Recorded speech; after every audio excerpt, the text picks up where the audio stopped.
వీక్షకులందరికీ నమస్కారం. అఖిలాండ కోటి బ్రహ్మాండ నాయకురాలు శ్రీమాత శ్రీ మహారాజ్ఞి శ్రీమత్ సింహాసనేశ్వరి అమ్మవారు లలితా త్రిపుర సుందరి. అయితే వారాహి అమ్మవారి గురించినటువంటి ప్రశ్న తలెత్తినప్పుడు అసలు వారాహి అమ్మవారు ఎవరు? లలిత సహస్రనామాల్లో మనం నిత్యం చదువుకునేటువంటి వారాహి అమ్మవారు లేదా అసలు దండనాయకి అనేటువంటి పేరు ఆమెకి ఎలా వచ్చింది? మనం గుప్త నవరాత్రులుగా వారాహి నవరాత్రులు జరుపుకోవడానికి గల కారణం ఏంటి?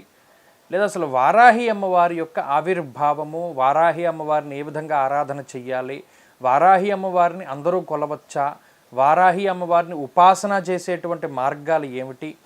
అయితే చాలామందికి ఇవన్నీ కూడా రకరకాల ప్రశ్నలుగా ఉంటాయి. నిజానికి అతి తక్కువ మందికి తెలుసున్నటువంటి విషయాలు ఏంటంటే, కొంతమంది ఉపాసనాపరులకు మాత్రమే కొన్ని రహస్యాలు తెలుస్తాయి. అమ్మవారి యొక్క అంటే అసలు ఆవిర్భావం జరిగినప్పుడు అసలు అమ్మవారు ఎందుకు ఆవిర్భావం, లలితాదేవి చిదగ్నికుండంలోంచి ఏ విధంగా ఉద్భవించారు, అమ్మవారి ఉద్భవించినప్పుడు ఆమెతో పాటు వచ్చినటువంటి ఇద్దరు దేవతల్లో ఒకరైనటువంటి ఆమెడే ఈ వారాహి అమ్మవారు.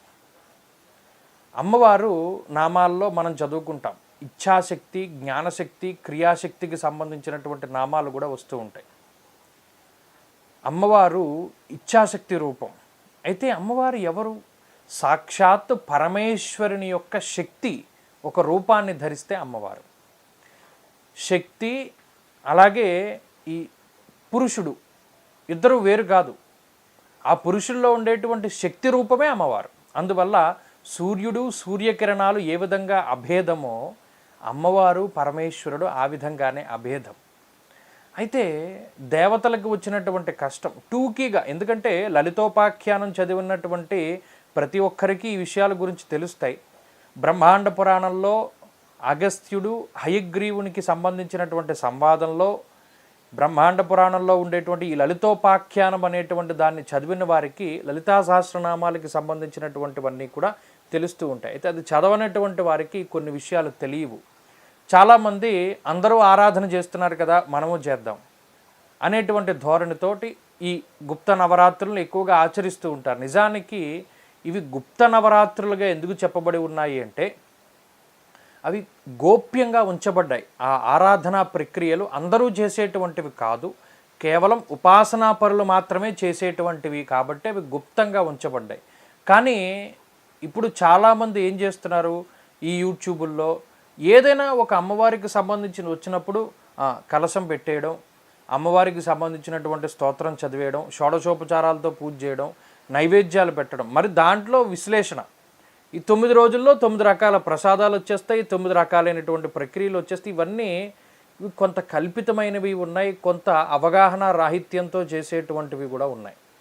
అయితే అసలు ఏ దేవతనైనా మనం ఆరాధన చేసేటువంటి దానికి ముందు ఆ దేవత యొక్క కొన్ని విషయాలను మనం తెలుసుకోవాలి.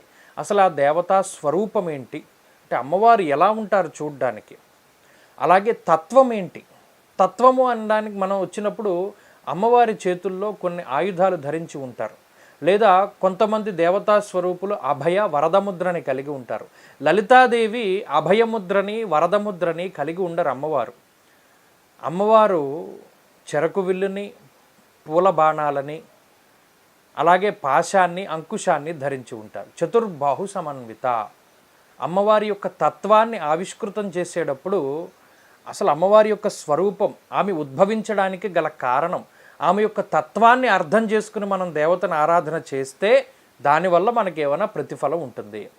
అంతేగాని ఏది కావాల్సి వచ్చినా సరే అడగచ్చు. ఎందుకంటే ఈ లలితోపాఖ్యానాలు చెప్పారు, ఇహలోకంలోనూ పరలోకంలోనూ కూడా మనల్ని ఎప్పుడూ కంటికి రెప్పగా చూసుకునేటువంటి తల్లి లలితా త్రిపుర సుందరి.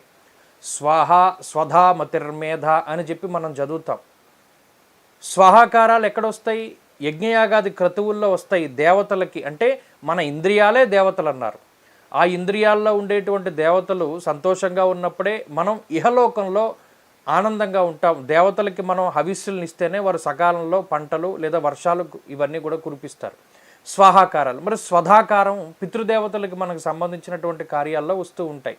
అంటే శరీరంతో ఉన్నప్పుడు అమ్మ మనల్ని కాపాడుతోంది, అటు శరీరం లేకపోయినా కూడా పితృదేవతా స్వరూపంలో ఉన్నా కూడా ఆమె మనల్ని రక్షిస్తూ ఉన్నది అని చెప్పి లలితా సహస్రనామంలో మనకి చెప్పడం జరిగింది. ఇలా అసలు ఆమె లేనటువంటి ప్రాంతమే లేదు, లలితాదేవియే సర్వత్రా వ్యాపించి ఉన్నది. అమ్మవారి యొక్క అంటే నిజానికి చెప్పాలి అంటే పరమేశ్వరుని యొక్క ఇచ్ఛాశక్తి స్వరూపము లలితా త్రిపుర సుందరి. అలాగే ఇచ్ఛాశక్తి, జ్ఞానశక్తి, క్రియాశక్తి రూపంగా అమ్మవారు అవతరించినప్పుడు ఆ జ్ఞానశక్తి స్వరూపం ఎవరయ్యా అంటే శ్యామలాంబ మంత్రిని అంటారు. రాజ్యశ్యామల, రాజమాతంగి, ఇలా అమ్మవారికి పేర్లు ఉన్నాయి. అలాగే అమ్మవారి యొక్క క్రియాశక్తి స్వరూపం ఎవరయ్యా అంటే దండనాయకి, వారాహి అమ్మవారు, అంటే వరాహముఖము కలిగి ఉన్నటువంటి అమ్మవారు. ఈ లలితాదేవి చిదగ్నికుండంలోంచి ఉద్భవించడానికి గల కారణం కూడా ఒక చిన్న కథలా చెప్పుకుంటే, దేవతలకు ఉండేటువంటి ఇబ్బందులు, భండాసురుడు అనేటువంటి అసురుణ్ణి సంహరించడానికి దేవతలు మొరపెట్టుకుంటే అమ్మవారు ఉద్భవిస్తుంది. దీని వెనక ఇంకా కథ ఉంది. అసలు దేవతలకి శాపం దుర్వాసుడు ఏ విధంగా ఇచ్చాడు, ఇవన్నీ కూడా చాలా పెద్ద కథ. అయితే టూకీగా చెప్పుకున్నప్పుడు అమ్మవారు ఉద్భవించినప్పుడు అమ్మవారితో ఉద్భవించినటువంటి మూర్తులలో ఒక అమ్మవారు వారాహీదేవి, ఒక అమ్మవారు శ్యామలాంబ. శ్యామలాదేవి ఒక చేతిలో చిలకను పట్టుకుంటుంది, ఒక చేతిలోనేమో వీణను పట్టుకుని అమ్మవారు ఉంటుంది, ఈ ముద్రలు కలిగి ఉంటుంది. అయితే వారాహి అమ్మవారు ఉద్భవించినప్పుడు అమ్మవారి యొక్క దక్షిణ భాగంలోనేమో శ్యామలాదేవి, వామ భాగమందు వారాహీదేవితో అమ్మవారు ఆవిర్భవిస్తారు. అప్పుడు ఈ భండాసురుడి మీద యుద్ధానికి వెళ్ళినప్పుడు శ్యామలాదేవి అలాగే వారాహి ఇద్దరు కూడా ఆ భండాసురుని యొక్క ఇద్దరు తమ్ముళ్ళని సంహరిస్తారు. విశుక్రుడు, విషంగుడు ఇద్దరిని సంహరిస్తారు. అమ్మవారికి శ్రీచక్ర రథం, అమ్మవారు చక్రరాజ రథారూఢ, శ్రీచక్ర రాజము అనేటువంటి ఒక రథాన్ని, అంటే 9 ఆవరణలతో కూడి ఉన్నటువంటి రథాన్ని అధిరోహిస్తే, శ్యామలాదేవి 7 ఆవరణలు ఉండేటువంటి రథాన్ని అధిరోహించి యుద్ధం చేస్తుంది.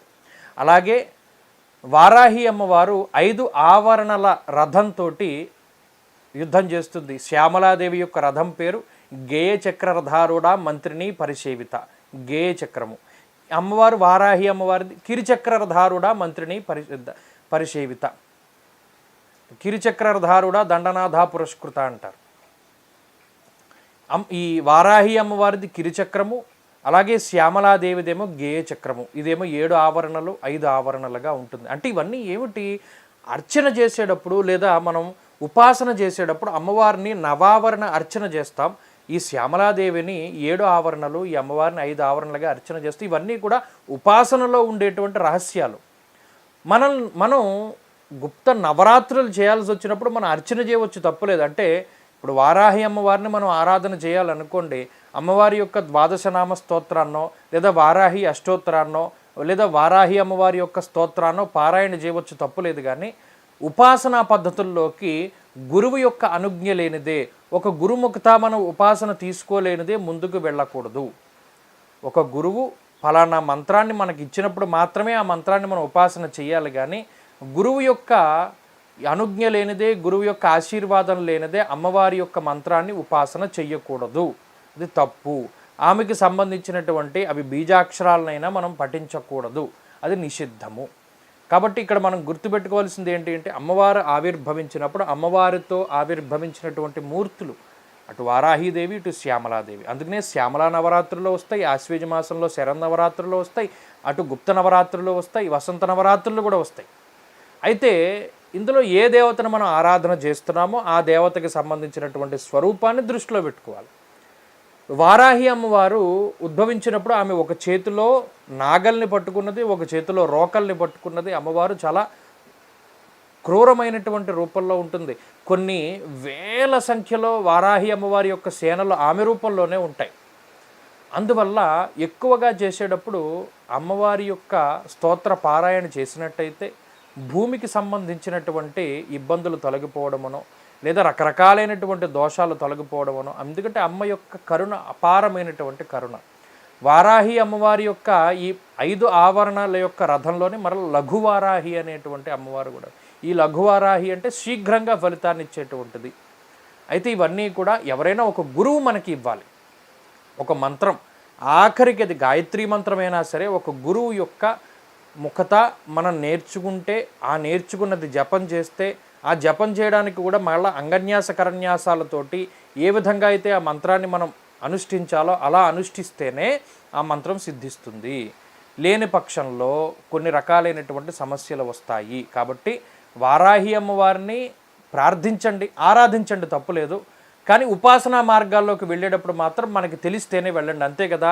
మనం కలశం పెట్టేసి అమ్మవారి యొక్క ఫోటో పెట్టేసి అమ్మవారికి ఏమో రకరకాలైనటువంటి నైవేద్యాలు పెట్టేసి ఇవి ఏవి చెప్పబడి ఉన్నాయో అవి మాత్రమే మనం చెయ్యాలి. వారాహి నవరాత్రులు చేసేటప్పుడు అమ్మవారిని ప్రత్యేకించి రాత్రిపూట ఆరాధన చేయాలి. దానికి సంబంధించినటువంటి నియమాలు ఉన్నాయి. మరి కాశీ లాంటి క్షేత్రంలో కూడా ఉదయ వేళల్లో ఎప్పుడు అమ్మవారి దర్శనం ఉండదే. మరి కేవలం సూర్యోదయమైనటువంటి కొద్ది సమయం మాత్రమే ఆ అమ్మవారి యొక్క దర్శనం ఉంటుంది. అది కూడా నేరుగా చూడనివ్వరు, పైనుండే చూడనిస్తారు. ఎందుకంటే అమ్మవారి యొక్క ఉగ్రరూపం, ఆ చూపు మనం తట్టుకోలేమనేటువంటి విషయాన్ని వాళ్ళు దృష్టిలో పెట్టుకుని రకరకాలైనటువంటి విషయాలు ఉంటాయి. ఇవన్నీ కూడా ఉపాసనాపరమైనటువంటి రహస్యాలు. వీటి గురించి క్షుణ్ణంగా తెలుసుకోవాలి అనుకుంటే దేవీ భాగవతాన్ని కానీ, లలితోపాఖ్యానాన్ని కానీ, బ్రహ్మాండ పురాణాన్ని కానీ మనం చదవగలిగితే అమ్మవారికి సంబంధించినటువంటి విశేషమైనటువంటి ఇవన్నీ కూడా తెలుస్తూ ఉంటాయి. లేని పక్షంలో లలితా సహస్రనామానికి భాష్యాన్ని కూడా మనం చదువుకోవచ్చు. అందులో కూడా కొన్ని రకాలైనటువంటి విషయాలు మనకి తెలుస్తాయి. అవి తెలిసి నిజానికి అంత ఈ అమ్మవార్లకు ఉపాసనలు మనం చేయలేకపోయినా మన దైనందిన జీవితంలో రోజు ఒక్కసారి దేవీ ఖడ్గమాలను చదివినా, లలితా సహస్రనామాన్ని మనం ఖచ్చితంగా చదివినా అందులోనే అమ్మవార్లు వీళ్ళందరూ వస్తారు. అమ్మవారి యొక్క నవావరణలో ఉండేటువంటి శక్తులు, అలాగే ఈ 7 ఆవరణలో ఉండేటువంటి వారు, 5 ఆవరణలో ఉండేటువంటి వారు, ఇలా అమ్మవారి సేనలు అన్నీ కూడా లలితా సహస్రనామంలోనూ ఖడ్గమాలలోనూ ఉన్నాయి. కాబట్టి అసలు నిజంగా అవి రెండు కూడా కల్పవృక్షాలు, కామధేనువులు లాంటి స్తోత్రాలు. కాబట్టి అవి చదువుకున్నా మనకి బ్రహ్మాండమైనటువంటి అమ్మవారి యొక్క కరుణ మన మీద ఉంటుంది. కాబట్టి ఎప్పుడు కూడా ఉపాసన ఉంటే, గురుముఖత ఉంటే చేసుకోవచ్చు, కానీ లేని వాటికి మనం వెళ్ళకూడదు. మరీ ముఖ్యంగా ఇటువంటి ఉగ్రదేవతల్ని, వారాహి లాంటి ఉగ్రదేవతల్ని ఆరాధన చేసేటప్పుడు వారి తత్వం, వారి మంత్రం, వారి తంత్రం, వారి స్వరూపం ఇవన్నిటినీ కూడా మనం అధ్యయనం చేసి మాత్రమే ఆ దేవతను ఉపాసన చేయాలి. స్వస్తి.